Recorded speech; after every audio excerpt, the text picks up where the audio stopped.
Hey Aiden, do something like funny with this footage before like the, you know what I'm saying. Thank you. Before we get started, do you like Funko Pops? I like Funko Pops. I think they're pretty cool. I don't think they're like fill my entire room like to the fucking ceiling cool. I like collecting the ones from my favorite franchises, and it's probably why they're so popular. Good luck going out there and trying to find a Funko Pop that in any way doesn't match your interests. They are such a huge brand spanning so many different like properties, from bands to movies to TV shows to video games to comics to probably even books. Fucking Lin-Manuel's Hamilton has their own Funko Pops. What the fuck? Odds are when you have a brand that huge that has also collected a lot of other brands and turned them into marketable, collectible plastic thingies, it grabbed a lot of people's attention when they announced a video game and dropped a trailer today. As of recording this, I don't know when it'll be uploaded. It certainly caught people's attention, is what the takeaway is, and why wouldn't it? The trailer looks fucking sick. All your favorite characters hanging out, getting into some misadventures, and they're all in the same art style. The music was cool. I probably can't play the music, but I can certainly show the footage. So yeah, I watched the trailer. You know, I'm a Funko fan to an extent. You know, I'm a big video game connoisseur.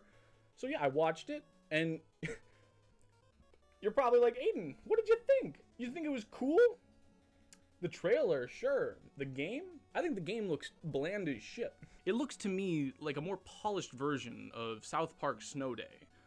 And if you've played South Park Snow Day, it's not that good of a game, and we should be very concerned. It also gives me like worry because they're clearly pushing this to be a co-op game, which means that they probably want you to buy multiple copies, or maybe not you specifically, but like you, your friend, your brother, your mom, all of them buy a copy. But the thing about co-op games, as of least, and multiplayer games, is that they're very, very microtransaction heavy. Like, extremely. I mean, you can look at, like, Call of Duty or the Suicide Squad game that just came out. Even Helldivers, a game that is really good and I like a lot, has that, like, sliver of, like, greed to it, where it's just, ew. I'm gonna, like, make a call early that this game is probably gonna be free. Like, just straight out. And only, like, 4 characters are gonna be unlocked. And they're not going to be the interesting characters unlocked from the start. The game I'm going to compare this to before it even comes out, you know, because hey, count your chickens early before they hatch. Isn't that right, fellas? I think this is going to be a very similar situation to Multiverses. I think the hype is going to exist for a bit. I think people are going to be really excited for this. And then they're going to announce the live service elements. And then it's going to be free to play. And all the characters that you were really excited to play as are probably going to be locked behind a paywall.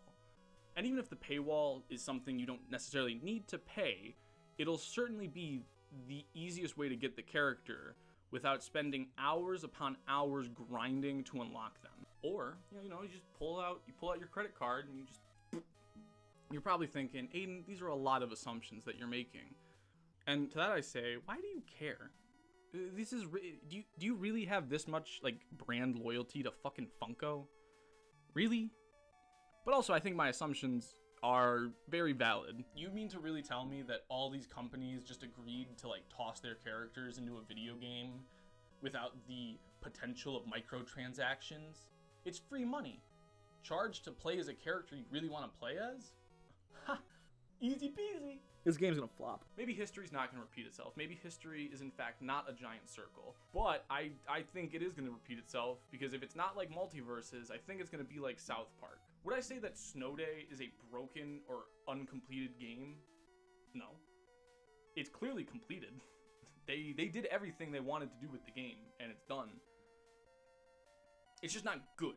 They kind of like banked a lot on the idea that this was the third, not necessarily the third South Park game, but the third South Park game.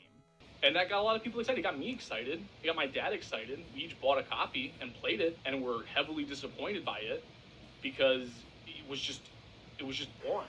It was just dull. There was nothing to it. The most fun I had in that game was farting on all the fucking characters just to see. Get back to the fucking point. Okay, I'm done ranting about Snow Day. The point I'm trying to make is that if this game isn't Multiverses 2, it'll probably be Snow Day 2, in which they just sell it for dirt cheap. They'll probably, the copies will be $30 each, you know, so that way it's pretty affordable for all 4 of your friends to pick up a copy. And then you play it, and the charm of playing as your favorite Funko Pops kind of fizzles out, you know. And by the time you beat it, you just go, oh, I should have spent that $30 on food or water. Maybe the game's good. Maybe I'm just paranoid by the state of modern gaming, that the second I see something that looks fun and interesting, I instantly expect it to be a complete commercial failure. But also, I think this is gonna be it. This is just a ploy for money, right?